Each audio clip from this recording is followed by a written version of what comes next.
ఓం శ్రీ మాత్రే నమః. అందరికీ నమస్కారం అండి. ఈ నెల జూన్ 6వ తేదీన శుక్రవారం నాడు నిర్జల ఏకాదశి ఏర్పడింది.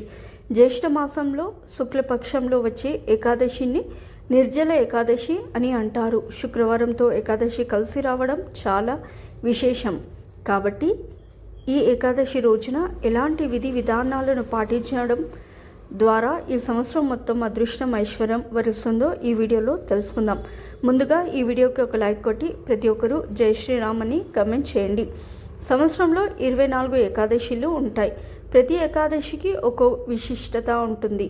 అయితే ఈ నిర్జల ఏకాదశికి ఉన్న గొప్పతనం ఏమిటంటే ఈ ఒక్క ఏకాదశి రోజున ఇంట్లో విష్ణు దేవుడిని పూజిస్తే 24 ఏకాదశిలో వ్రత ఫలితం లభిస్తుంది.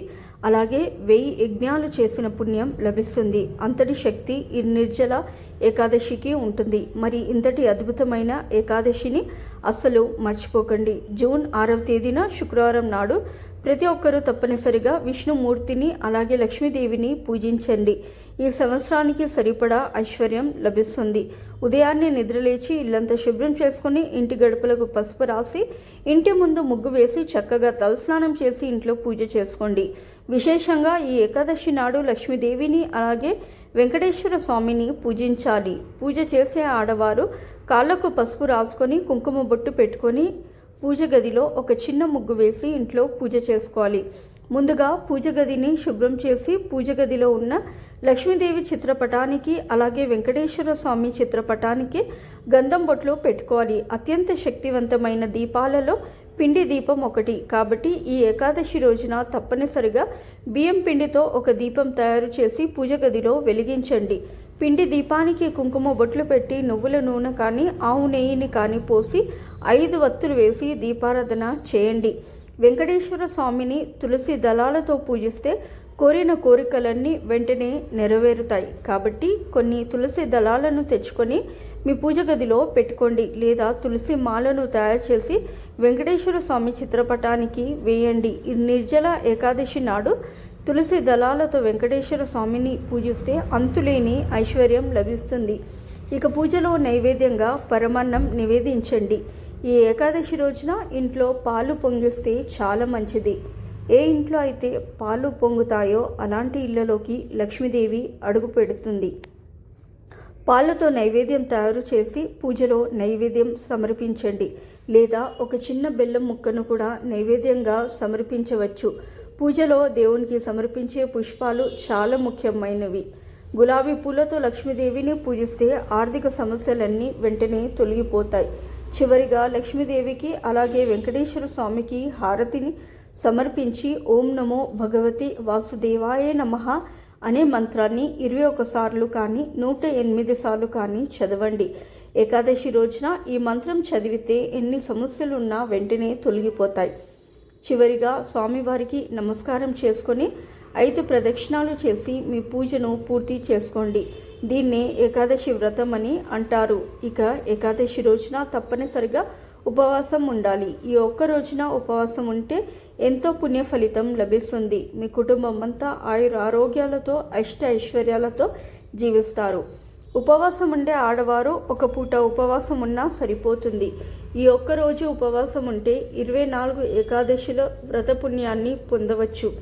పునర్జన్మ పాపాల నుండి విముక్తి చెందే శ్రీ మహావిష్ణువు ప్రత్యేక ఆశీర్వాదాలు లభిస్తాయి. అన్నిటికన్నా ముఖ్యంగా ఈ ఏకాదశి రోజున తప్పనిసరిగా తులసి మొక్కను పూజించాలి. శుక్రవారంతో కలిసి వచ్చిన ఏకాదశి నాడు తులసి కోటలో నెయ్యి దీపం వెలిగించి తులసి చుట్టూ 5 ప్రదక్షిణాలు చేస్తే ఇక మీకు పట్టిందల్లా బంగారమే. అదృష్టం ఎల్లవేళలా వరిస్తుంది.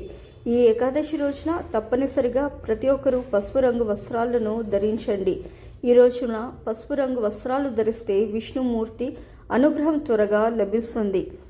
అలాగే ఈ నిర్జల ఏకాదశి నాడు ఏదైనా విష్ణుమూర్తి ఆలయానికి వెళ్ళి వెంకటేశ్వర స్వామి దేవాలయానికి కానీ రాములవారి ఆలయానికి కానీ వెళ్ళి ధ్వజస్తంభం దగ్గర ఒక నెయ్యి దీపం వెలిగించి ధ్వజస్తంభానికి 3 ప్రదక్షిణాలు చేయండి. కుటుంబంలో ఉన్న సమస్యలన్నీ వెంటనే తొలగిపోతాయి. ఈ నిర్జల ఏకాదశి రోజున రావి చెట్టులో విష్ణుదేవుడు కొలువై ఉంటాడు.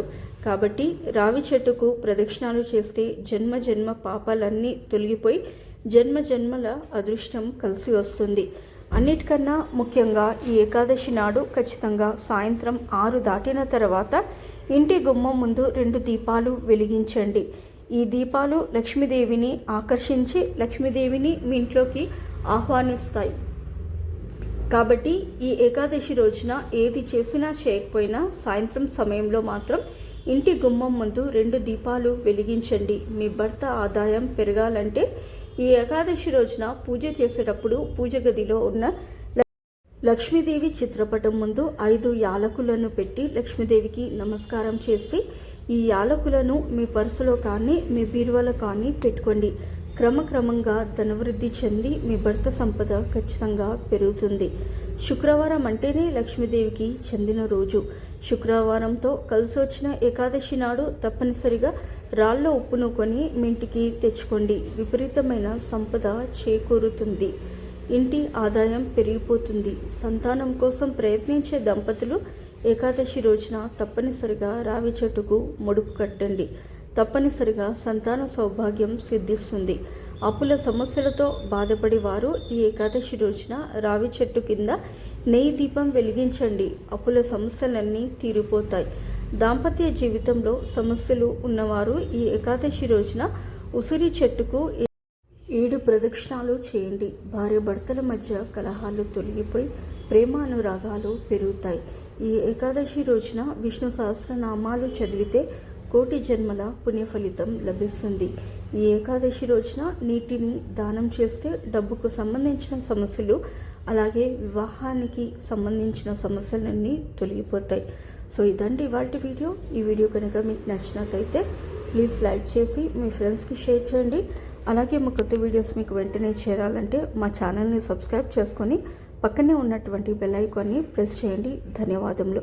సో ఇదండి ఇవాల్టి వీడియో. రేపటి వీడియోలో మళ్ళీ కలుస్తాను. అంతవరకు సెలవు.